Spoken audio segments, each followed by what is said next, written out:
No princípio era o Verbo, e o Verbo estava com Deus, e o Verbo era Deus. Ele estava no princípio com Deus. Todas as coisas foram feitas por Ele, e sem Ele, nada do que foi feito se fez. Quando eu leio os versos do livro de São João, no primeiro capítulo, que está na Palavra de Deus, eu fico maravilhado em saber como Deus, o Criador do Universo, veio um dia a esta terra e morreu por você e por mim para dar-nos a chance da salvação. Agora, eu fico preocupado quando eu descubro que 19,2% da população mundial não aceitam Jesus como Messias. 80% deste número de pessoas jamais ouviu falar sobre a história de Jesus Cristo. Diariamente, 38 mil pessoas morrem no mundo sem nunca ter ouvido falar desta história, deste Salvador, deste homem Jesus, deste Deus que morreu para salvar a humanidade. No programa passado, a pergunta que ficou em aberto era: como ficaria a salvação dessas pessoas que não ouviram falar de Jesus, como por exemplo um muçulmano? Você vai descobrir agora esta e outras questões bíblicas e teológicas, pois está no ar o programa Na Mira da Verdade.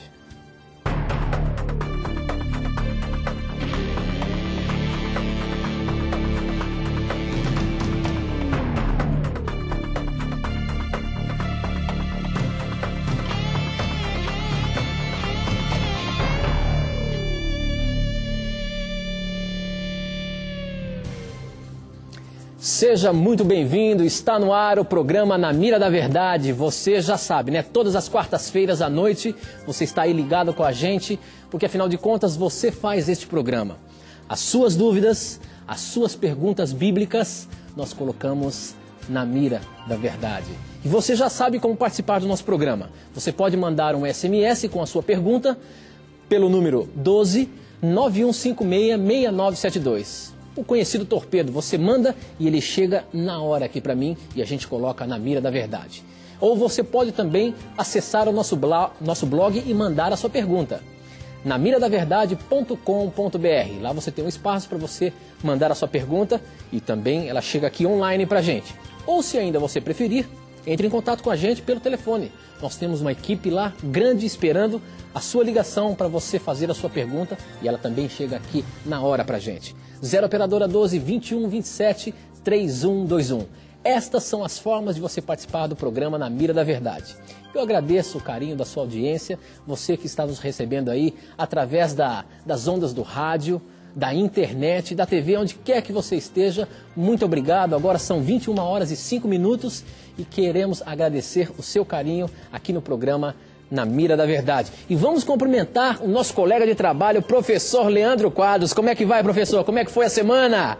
A semana foi muito boa, graças a Deus. E eu queria aproveitar a oportunidade, Tito, mandar um abraço para alguns amigos de Passo Fundo, Rio Grande do Sul.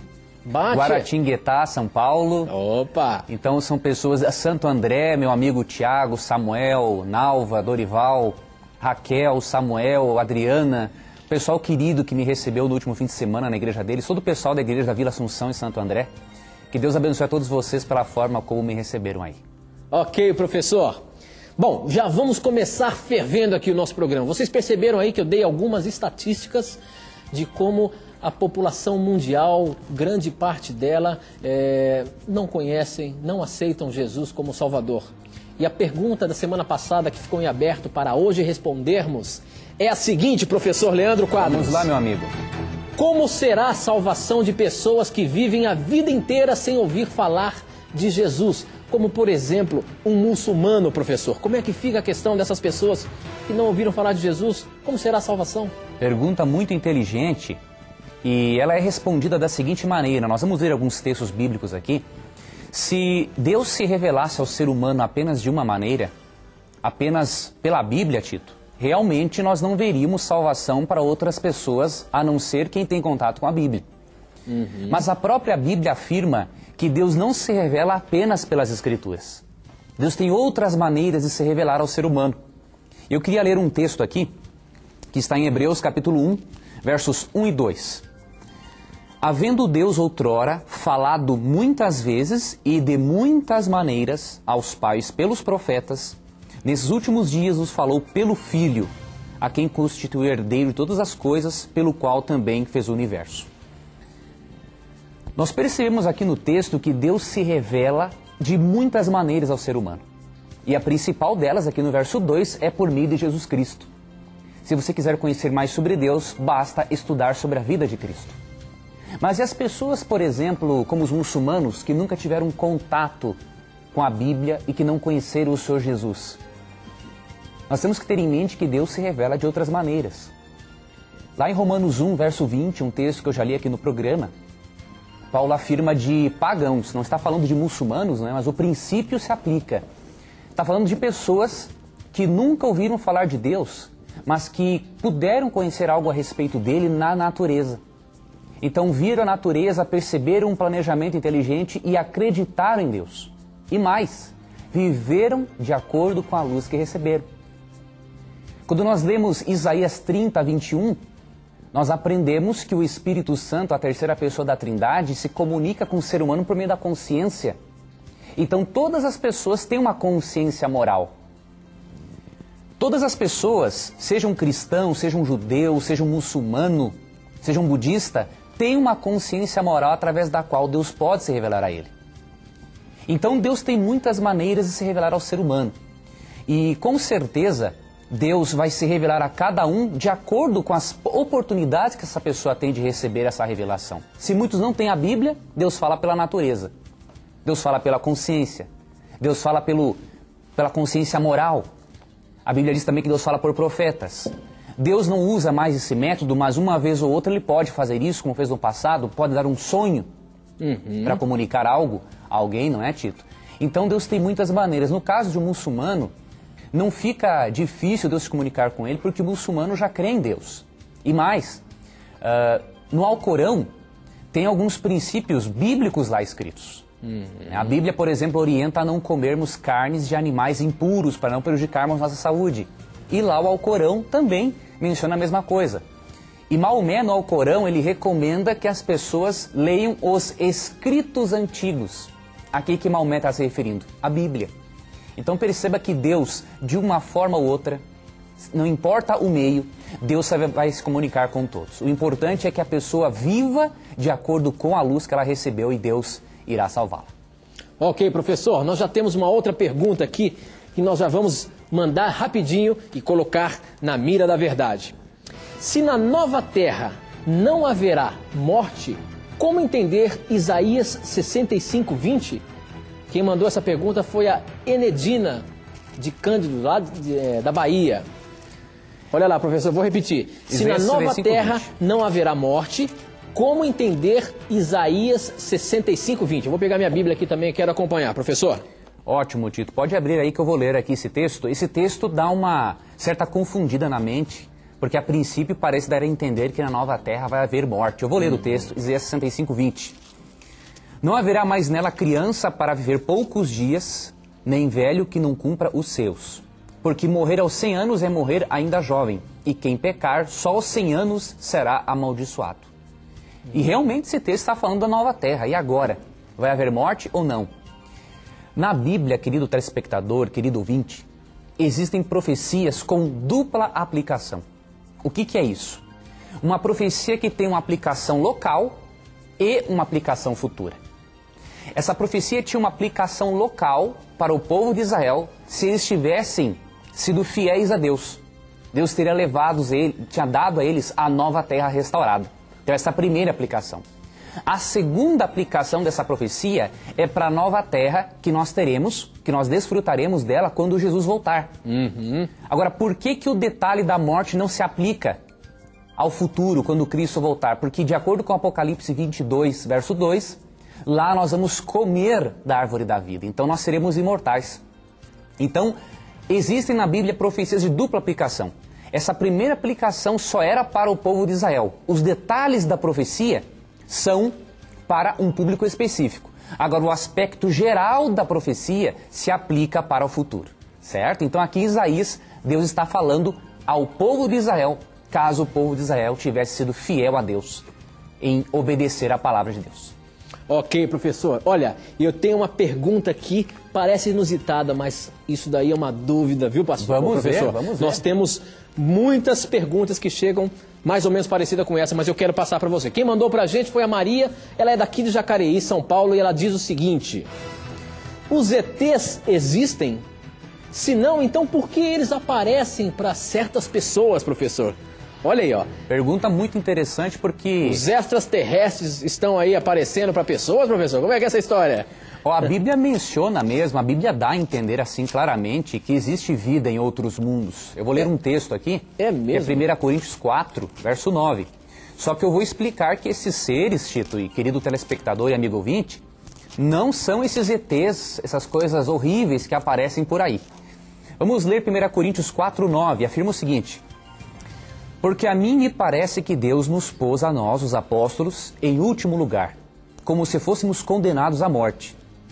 Porque nos tornamos espetáculo ao mundo, tanto a anjos como a homens. A palavra mundo aqui, ela vem do grego cosmos, e se refere ao universo. Então o apóstolo Paulo está falando o seguinte: nós, apóstolos, somos espetáculo ao universo. Então realmente existe vida em outros planetas que não conheceram o pecado, a desobediência à lei de Deus como nós o conhecemos. Agora, e esses extraterrestres supostos que aparecem por aí? Tem várias origens. Uma delas, muitas pessoas montam um vídeo na internet, e jogam na internet e parece que aquilo é real. Mas há coisas que não são montagem não, que aparecem mesmo. O que seria isso? A Bíblia fala em 2 Coríntios 11, 14 e 15 que ia acontecer uma coisa nos últimos dias, antes de Cristo voltar, que é importante você saber. 2 Coríntios 11, 14 e 15. E não é de admirar, porque o próprio Satanás se transforma em anjo de luz.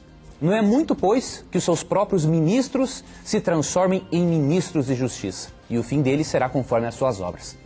Esse texto afirma que Satanás se transforma em anjo de luz, e em Mateus 24, 24, Cristo advertiu que nos últimos dias viriam falsos profetas operando grandes sinais para enganar até os escolhidos de Deus. Satanás, ele tem o poder da personificação, de imitar formas corpóreas e também de fazer o chamado ilusionismo. Então muitas dessas aparições ocorrem realmente, só que por fenômeno sobrenatural, vem do diabo. E qual é o objetivo dele? Desviar o foco da pessoa da Bíblia. Ao invés de a pessoa focar-se na Bíblia, na palavra de Deus, para conhecer a salvação, ela vai focar a vida dela no estudo da ufologia.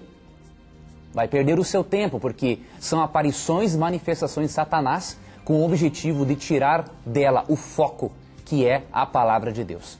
Então, esses extraterrestres que aparecem aí, com certeza, alguns são montagens de vídeos e outros são de origem sobrenatural. Porque as criaturas perfeitas que Deus fez, que habitam no universo, como diz 1 Coríntios 4:9, elas não mantiveram contato com a nossa natureza pecaminosa. Nós vamos ter contato com essas criaturas quando Cristo voltar, nos transformar e nos levar para o céu. Muito bom, professor. Eu tenho uma pergunta aqui que várias semanas nós estamos recebendo e ainda não deu tempo de responder, mas hoje eu quero colocar aqui na mira da verdade. Professor, Ótimo. A questão é a seguinte. A pergunta é sobre os 144 mil. Isso daí é um povo só que vai ser salvo? O que a Bíblia diz sobre isso? Porque entende-se que esses 144 mil é um número específico, literal, que só esse povo é que vai herdar a salvação. Como é que o senhor pode responder isso aí pra gente, professor? Vamos abrir aqui a Bíblia. Os 144 mil, eles são mencionados em Apocalipse 14, especialmente verso 3. E realmente há um grupo religioso que ensina que apenas 144 mil pessoas serão salvas por Deus. Será que isso é bíblico? Vamos deixar que o próprio apóstolo João nos responda no mesmo livro que é o livro do Apocalipse. Vamos para Apocalipse 7, verso 9, que afirma o seguinte: depois dessas coisas, vi, e eis grande multidão que ninguém podia enumerar, de todas as nações, tribos, povos e línguas, em pé diante do trono e diante do Cordeiro, que é Cristo, vestidos de vestiduras brancas, com vitórias ou palmas nas mãos. Perceba que João, quando teve a visão no Apocalipse, ele viu muito mais do que 144 mil salvos. Aqui é dito, em Apocalipse 7, verso 9, que ele viu uma grande multidão que ninguém podia enumerar. Então não são só 144 mil salvos. Os 144 mil, que se encontra em Apocalipse 14, estão numa parte simbólica da Bíblia. E representam, como o número 12, que é o 144 mil é o resultado da multiplicação do 12. O número 12 é um símbolo da universalidade. Então, os 144 mil simbolizam pessoas de todos os lugares do mundo que estarão vivas por ocasião da volta de Cristo. É um grupo seleto, é um grupo especial, porque vai enfrentar a grande tribulação. Mas não serão só os 144 mil salvos, de acordo com Apocalipse 7, verso 9. Ok, professor. Nós temos aqui muitas e muitas perguntas que estão chegando, não param de chegar. Que coisa boa que o pessoal está escrevendo. É verdade. Dando as perguntas. É verdade. Mas olha, a gente vai ter que ir para um breve intervalo, nosso tempo já está estourado, mas a gente volta já já.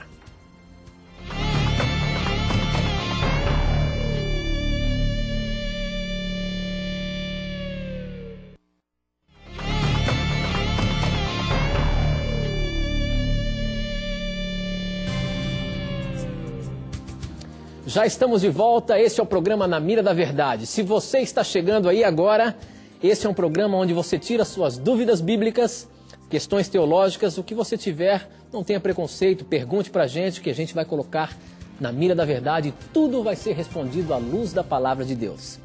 Para você participar do nosso programa, mande um SMS para 12 9156 6972. 12 9156-6972, ele chega aqui na hora. E na hora eu leio e já apresento ao professor Leandro Quadros. Você também pode participar pela internet. Acesse o nosso blog, namiradaverdade.com.br. Lá você tem um espaço para você mandar a sua pergunta. Ou, se preferir, nós temos uma equipe aqui toda esperando a sua ligação. 0 Operadora 12 21 27 3121. Deixa aqui eu apresentar para você, como toda semana eu tenho feito, o curso bíblico Verdades para o Tempo do Fim. Eu sei que você que acompanha aí o programa Na Mira da Verdade, você quer aprender mais sobre a Palavra de Deus, você quer conhecer mais sobre a Palavra de Deus. Esta é uma oportunidade que nós aqui do programa oferecemos para você. Este curso bíblico são 3 revistas, olha aqui, ó. 3 revistas que você vai receber gratuitamente aí na sua casa. É só mandar um e-mail com o seu nome completo e endereço, ou pelo SMS também. Você mande o seu nome completo e o seu endereço completo para que a gente possa mandar para você esse belo estudo bíblico, esse curso bíblico Verdade para o Tempo do Fim. São 3 revistas. Você vai receber aí na sua casa. E olha, nós fizemos um desafio aqui que no mês de julho, no final do mês de julho, nós chegaríamos a 1000 cursos bíblicos distribuídos gratuitamente. E pela graça de Deus, você tem aí solicitado, tem pedido, tem estudado a Palavra de Deus e nós já estamos na marca de 878 estudos bíblicos oferecidos aqui no programa Na Mira da Verdade. Nós estamos chegando. Se você ainda tem algum amigo ou se você ainda não teve tempo de pedir, não perca tempo não, peça hoje mesmo e você vai receber aí o curso bíblico. É um presente que a gente está dando para você. Então escreva para a gente, mande o seu nome completo, seu endereço e você vai receber aí na sua casa. É um presente. Aproveite, tá bom? Participe aí, peça o seu curso bíblico Verdades para o Tempo do Fim e lembre-se, se quer ser um fera como o professor Leandro Quadros, leia a Bíblia, estude a Bíblia e esse aqui vai ajudar você a se tornar um fera na Palavra de Deus. Professor Leandro Quadros. Vamos lá, meu amigo Tito. O programa hoje está demais, viu? O programa está demais e a gente tem percebido aí que o inimigo não tá feliz com o programa não, viu, professor? Porque, olha, quando a questão é bíblica... Já aconteceu alguns problemas aqui, ó. Uma câmera aqui agora apagou. Olha só. O SMS aqui, o chip de uma hora para outra simplesmente apagou. Eu tive que restartar aqui. Tem alguma coisa, professor? Isso quer dizer que a gente está incomodando, não é? Exatamente. Se nós estamos incomodando o inimigo de Deus, estamos agradando a Deus. Se nós vamos firmes até o final, porque Deus vai ser honrado aqui. Com certeza. Então, participe aí, mande a sua pergunta e vamos colocar à prova aqui a palavra de Deus, não é, professor? Com certeza. Olha só, uma pergunta que nós temos aqui é a seguinte... Quem mandou pra gente, ligou por telefone, foi a Maria Helena, ela é de Ubatuba, e ela disse o seguinte: quando Jesus voltar, seremos ressuscitados em que estado, professor? Como crianças? Idosos? Doentes? Como será então por ocasião da volta de Jesus, quando formos as pessoas que forem ressuscitadas? Como que elas serão ressuscitadas, professor? 1 Coríntios 15, 51 a 54, isso, 51 a 54, responde essa pergunta da nossa telespectadora e ouvinte, não é? Eu vou ler esse texto, 1 Coríntios 15, 51 em diante. Ok. Eis que vos digo um mistério, nem todos dormiremos, mas transformados seremos todos, num momento, num abrir e fechar de olhos, ao ressoar da última trombeta. A trombeta soará, os mortos ressuscitarão incorruptíveis, ou seja, perfeitos, e nós seremos transformados. Porque é necessário que este corpo corrupto se revista da incorruptibilidade e que o corpo mortal se revista da imortalidade. Li até o verso 53. Então, biblicamente, na ressurreição, a pessoa será transformada num abrir e fechar de olhos. Coisa rápida. E o que acontece? Ela vai ser ressuscitada com a forma que ela tinha, só que transformada.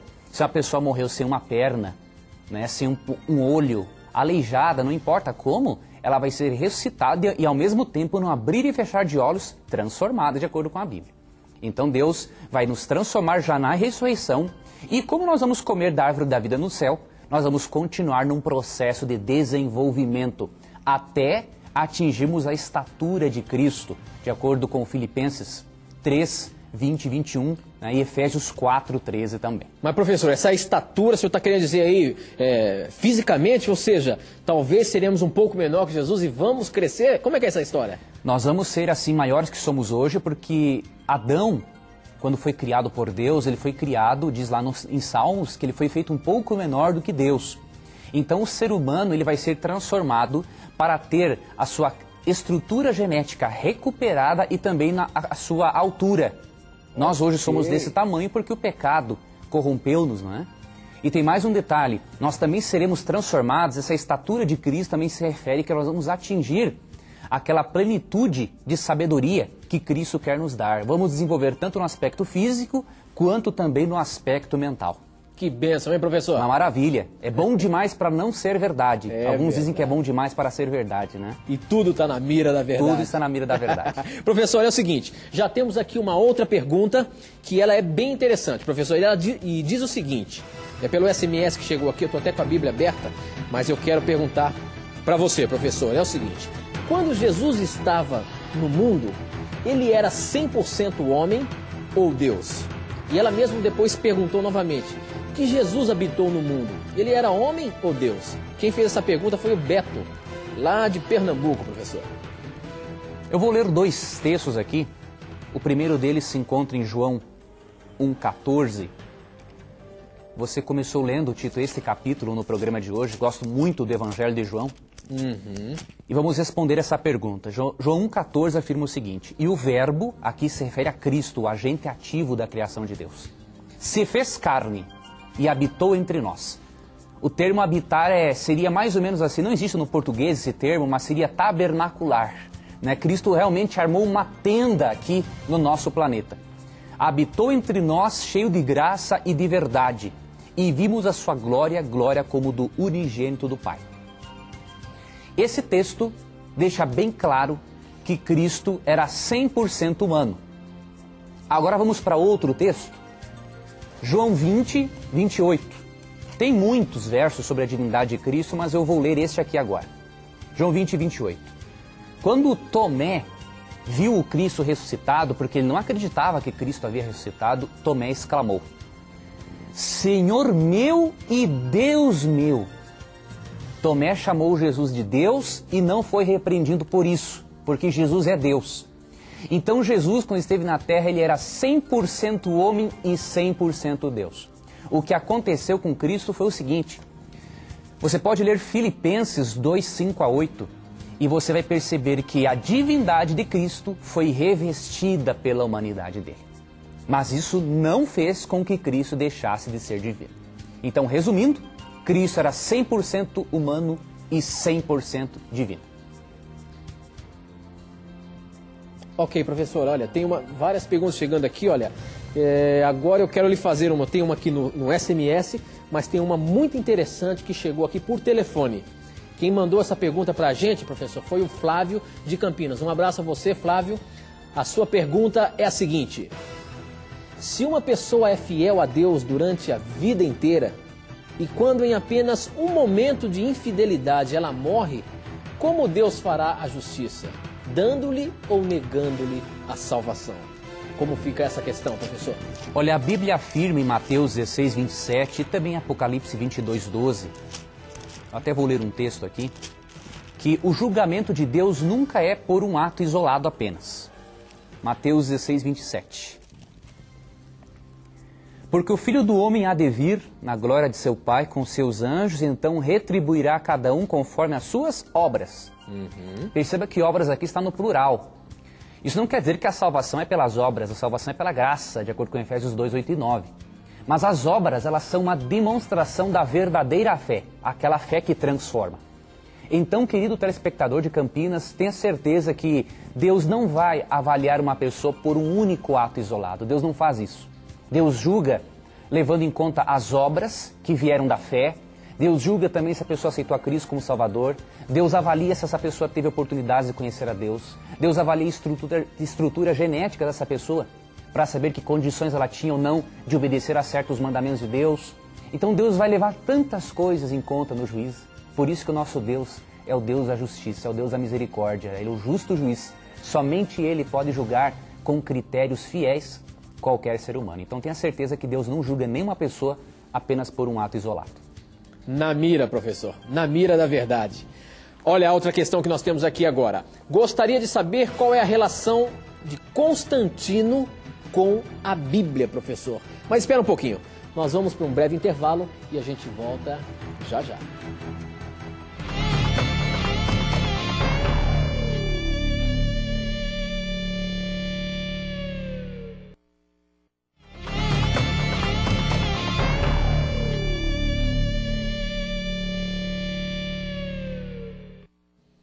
Já estamos de volta, este é o programa Na Mira da Verdade, onde as suas dúvidas, as suas questões bíblicas, todas são respondidas à luz da Palavra de Deus e postas na mira da verdade.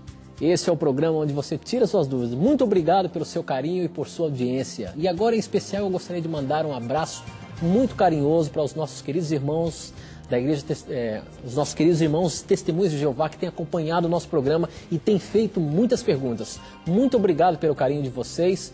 Nós estamos aqui para ajudá-los a responder as suas questões de acordo com a palavra de Deus. Então, não tenha preconceito, faça a sua pergunta e tudo vai ser colocado na mira da verdade.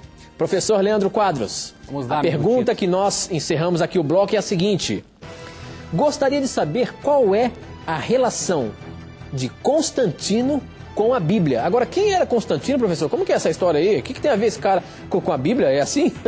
Realmente ele não teve relação nenhuma com a Bíblia. Constantino, Tito, foi um imperador romano que pegou alguns cristãos da Igreja Apostólica e formulou a igreja, né, que surgiu depois da Idade Média também. Constantino era um imperador romano. Ele oficializou no ano 321 d.C. a observância do domingo em Roma. Né? Só que a observância do domingo já vinha sendo observado pelos cristãos num processo de apostasia espiritual. Eles observavam o sábado e o domingo junto. Aí Constantino, na esfera civil, legalizou o primeiro decreto dominical da história, no ano 321. Quer dizer que Constantino é que mudou, então, a guarda do sábado para o domingo? Ele teve um papel importante. A mudança foi gradativa, começou com os cristãos que foram... eles celebravam o sábado e no domingo comemoravam uma espécie de uma merenda religiosa. Eles faziam lanche juntos e iam trabalhar.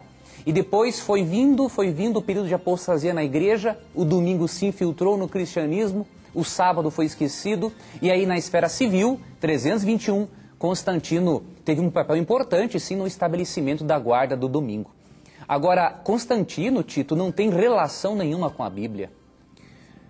Pelo seguinte, eu vou ler um texto aqui, porque tem pessoas que acreditam que foi Constantino que juntou os livros do Novo Testamento. Foi Constantino quem decidiu quais livros iam pertencer ao Novo Testamento. Isso é um absurdo, não tem como comprovar isso historicamente. Eu vou ler um texto que nos mostra que muito antes de Constantino, os cristãos já reconheciam os escritos dos apóstolos como sendo inspirados por Deus. Aqui é que está o detalhe. Eu vou ler 1 Pedro, 2 Pedro 3, 15 e 16. Esse texto é muito importante. Constantino nem tinha sonhado ainda em ter nascido. E tende por salvação a longanimidade de nosso Senhor, como igualmente o nosso amado irmão Paulo vos escreveu, segundo a sabedoria que lhe foi dada, ao falar acerca desses assuntos, como de fato costuma fazer em todas as suas epístolas, nas quais há certas coisas difíceis de entender, que os ignorantes e instáveis deturpam, como também deturpam as demais escrituras para a própria destruição deles.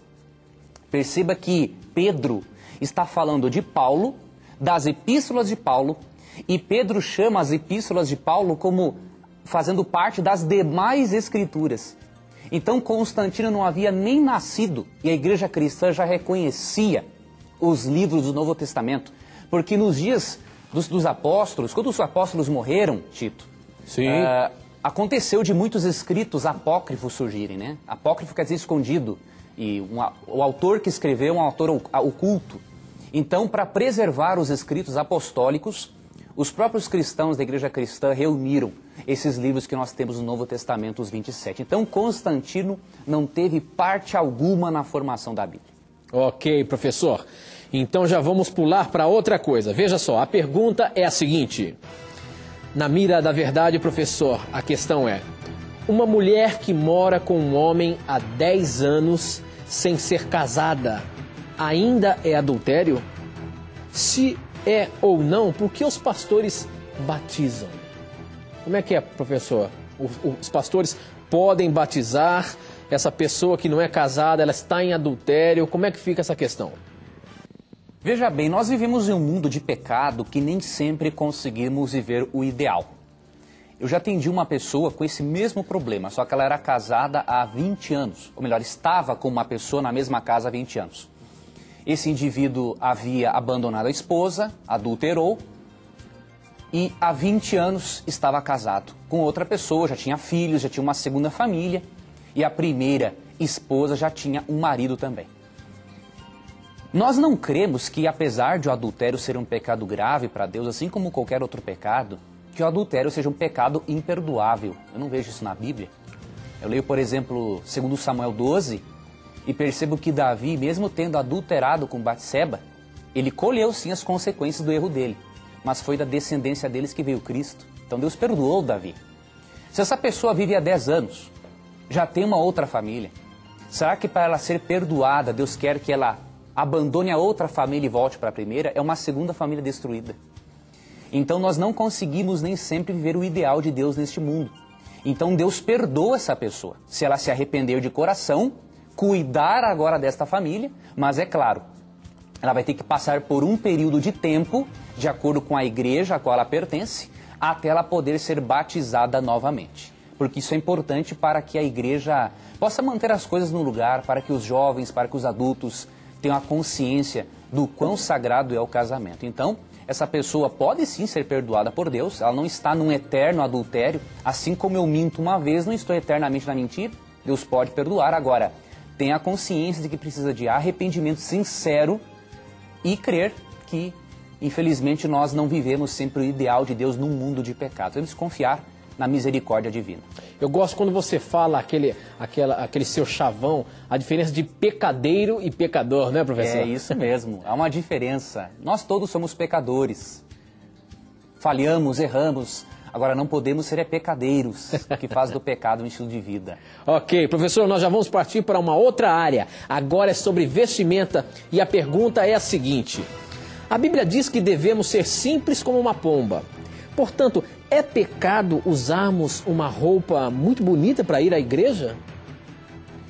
Eu vou ler aqui um texto na Nova Versão Internacional. Eu gosto muito de ler 1 Timóteo, eu gosto muito da Nova Versão Internacional, mas o texto de 1 Timóteo 2, Almeida, Revista Atualizada também, são as Bíblias que eu estudo.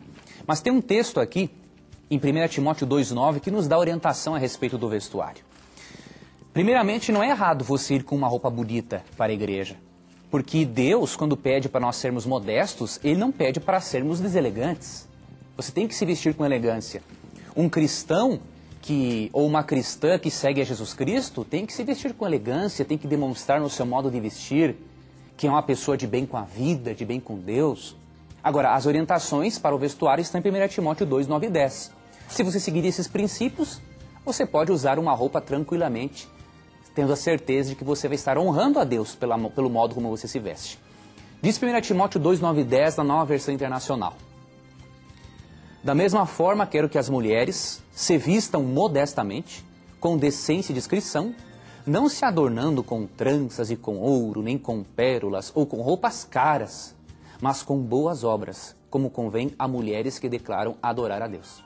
Os princípios aqui de 1 Timóteo 2, 9 e 10 são os seguintes: se vistam com modéstia, decência, discrição e lembre-se que o maior enfeite que você tem são as suas obras. Então não é errado você usar uma roupa bonita, desde que ela se enquadre nessas características de modéstia, decência de 1 Timóteo 2, 9 e 10. Muito bom, professor. Muito boa a sua explicação. Olha aqui, nós estamos recebendo um SMS e ele está dizendo o seguinte, eu vou ler aqui ao pé da letra, professor. Vamos lá, Tito. Por favor, me ajude. O professor pode explicar novamente sobre outros seres de outros mundos descrito em 1 Coríntios 4? Aí a pergunta dele, existem outros seres que conhecem a Jesus? Seres de outros mundos? Eu vou voltar então à explicação para o nosso querido telespectador ou ouvinte. Realmente, 1 Coríntios 4, 9, quando Paulo afirma assim, nós somos espetáculo ao mundo e aos anjos, a palavra mundo ali no grego é cosmos. Cosmos lembra o quê? Universo. Então Paulo ali dá a entender claramente que nós somos espetáculo para o universo. Tem todo um universo, Tito, sim, acompanhando com expectativa o desenrolar da história aqui no nosso planeta. E o mais bonito é que nós percebemos que a criação de Deus, esses seres perfeitos que Deus fez e que não caíram no pecado, eles têm assim um forte desejo, com certeza, de nos conhecer. Nosso anjo da guarda, nós vamos poder conversar com ele. E lá em Jó capítulo 1, versos 1 e 2, você percebe que anjos, filhos de Deus, se aproximavam para adorar a Deus. Então você vê ali a referência a outros seres criados. Agora, existe algum outro texto na Bíblia aí que fala sobre outros seres de outros mundos, professor? Os que mais falam realmente são 1 Coríntios 4, 9, que dão a entender, e Jó capítulo 1 e capítulo 2. Outros textos, assim, têm sido usados por alguns cristãos, mas não estão no contexto. Alguns usam Romanos 8, 18 e 19, mas ali não está se referindo a isso. Tá? Mas esses são os textos básicos que Deus deu para nós. Agora, a escritora cristã Ellen White, ao comentar esses textos, ela tem umas descrições muito bonitas a respeito desse assunto. Então, se alguém quiser saber mais sobre isso, eu posso postar um comentário no blog, ou eu posso até lhe indicar uma literatura. Tem um livro muito bom da escritora cristã Ellen White que se chama Visões do Céu. Você pode adquirir com a editora Casa Publicadora Brasileira, pelo telefone 0800 979 0606 ou pelo site www.cpb.com.br. Ok, professor, muito bom. Agora, esta pergunta vai te pegar, professor. Opa! Olha só, poderia explicar quem mandou pra gente essa pergunta pela internet? Foi o Lucas Marcelo Antunes dos Santos. Ele é de Lauro de Freitas, na Bahia. Olha só a pergunta, professor. Poderia explicar a natureza metafísica do homem? Ou seja, o problema da dicotomia e tricotomia? Mas espera um pouquinho, professor. A gente tem que ir para um intervalo e a gente volta já já.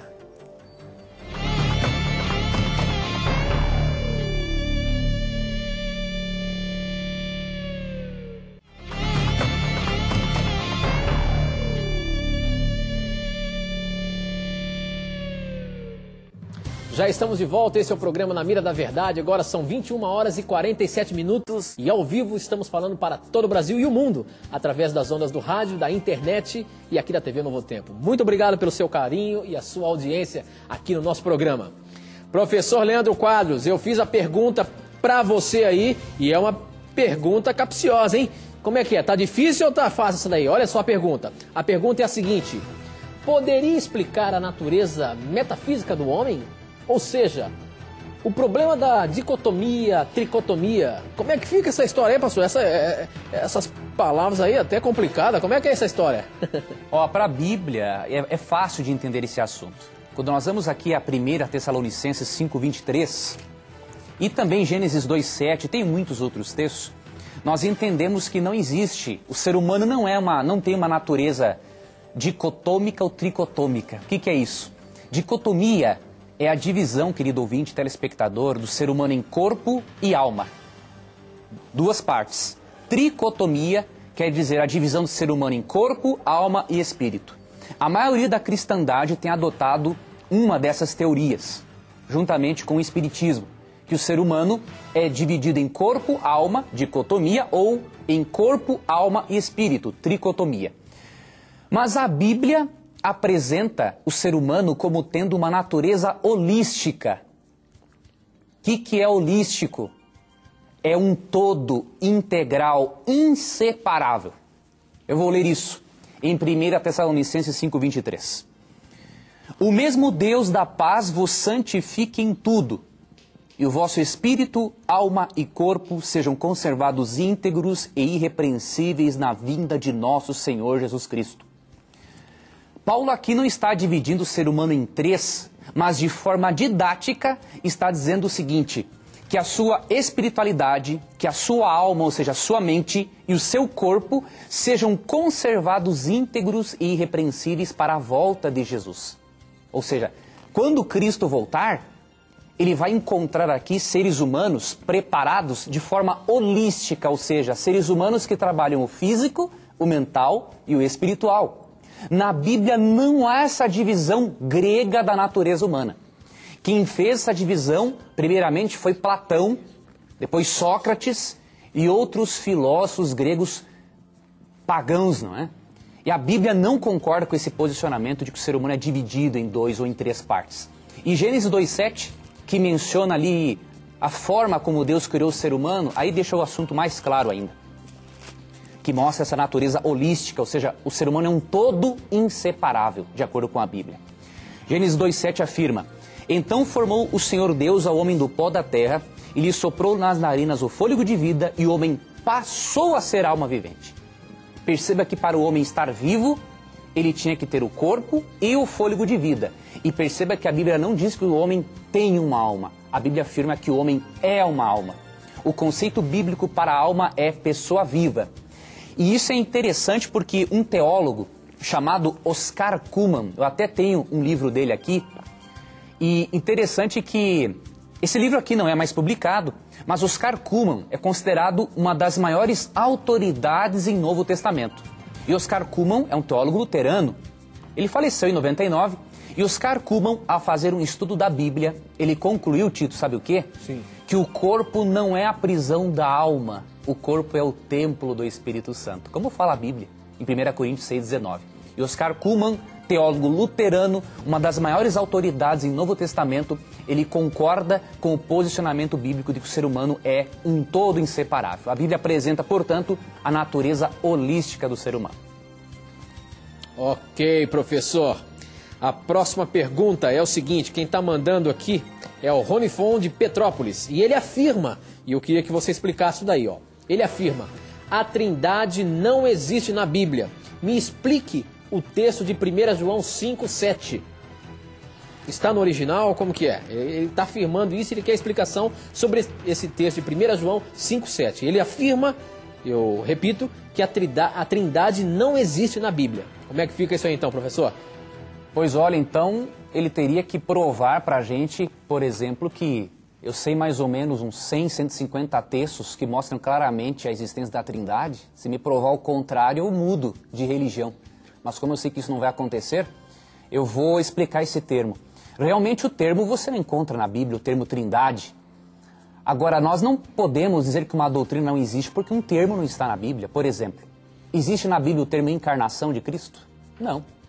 Mas nós sabemos que Cristo encarnou. Existe na Bíblia o termo Bíblia?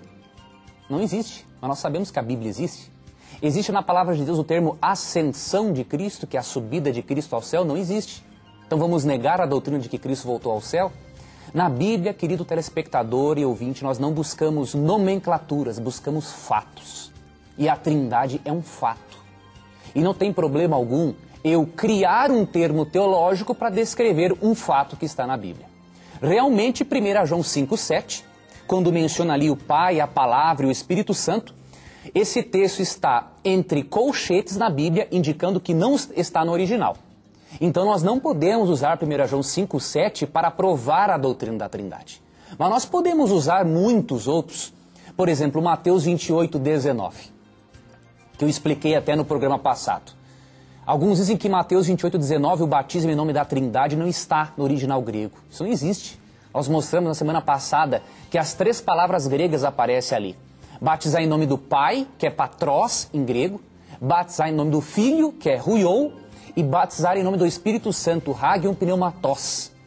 Então Mateus 28,19 menciona claramente a Trindade. E o termo batizar em nome, no grego onoma, esse termo está igualando as 3 pessoas. Então como que alguém pode dizer que não existe Trindade? De que jeito? E Judas, 1 verso 20, também menciona as 3 pessoas de forma distintas uma da outra. Outro texto, Hebreus 9,14, menciona as 3 pessoas. Efésios 4, 4 a 6, menciona as 3 pessoas. E para quem acha que o Espírito Santo, por exemplo, é só um poder, uma energia que sai do próprio Deus, vamos deixar que a própria Bíblia esclareça este assunto. Vou achar um texto aqui que se encontra em Romanos, capítulo 15, verso 13. E o Deus da esperança vos encha de todo gozo e paz no vosso crer, para que sejais ricos de esperança no poder do Espírito Santo. Se o Espírito Santo fosse um poder, nós teríamos que ler o texto assim, ó. Ricos de esperança no poder do poder. Olha que tradução sem cabimento. Lá em Lucas 4,14, quando afirma também que Cristo foi no poder do Espírito Santo para pregar, foi no poder do poder, não tem como. Atos 13, verso 2, afirma que o Espírito Santo pode falar. Miqueias 2,7 afirma que ele pode ficar irado, e ele fica bem chateado quando afirmam que ele não é uma pessoa. E Efésios 4, 30 e 31 afirmam que nós podemos entristecer o Espírito Santo. E Mateus 12, 31 e 32 afirma que nós podemos blasfemar contra ele. Então nós concordamos que 1 João 5,7 não pode ser usado a favor da Trindade. Mas existem tantos outros textos que nós não precisamos nos apegar a este, porque a Trindade é um fato. Porque na Bíblia, repito, não se buscam nomenclaturas, se buscam fatos. Muito bom, professor. Na mira, essa foi muito boa. Olha só, eu quero reafirmar para você que você pode solicitar o nosso presente aqui, o curso bíblico Verdades para o Tempo do Fim, essas 3 revistas, você pode pedir e receber gratuitamente aí na sua casa através do SMS. É só você mandar aqui o seu nome completo, o seu endereço pelo SMS e você vai receber aí na sua casa esse curso bíblico Verdades para o Tempo do Fim. Você pode também fazer o pedido através do nosso e-mail, namiradaverdade@novotempo.org.br. Então não perca tempo, você vai receber aí na sua casa Verdades para o Tempo do Fim. Professor Leandro Quadros, olha só a pergunta. Se Deus é o único criador, então foi Ele quem criou o vírus e as bactérias e deu a eles capacidade para fazerem mutações? Como é que fica essa questão aí, professor? Quando nós lemos o capítulo 3 de Gênesis, ali nós percebemos uma coisa, que Deus não é o criador do mal. Eu vou ler um texto aqui, Gênesis 3, que mostra a transformação que ocorreria no planeta depois do pecado. Aqui, ó, Gênesis 3:18. Depois que Adão e Eva pecaram, Deus afirmou o seguinte: ela, a terra, produzirá também cardos, espinhos, e tu comerás a erva do campo. Deus aqui previu, com antecedência, é claro, não é?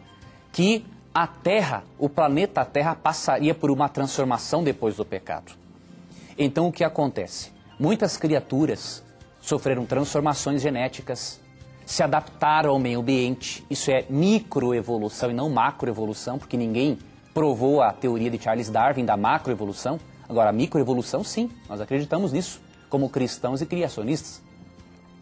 Mas perceba que aqui em Gênesis 3,18, Deus já mostra que a terra sofreria uma transformação. Então, esses vírus, essas doenças, tudo isso é consequência de o ser humano ter se afastado da fonte de vida, que é Deus.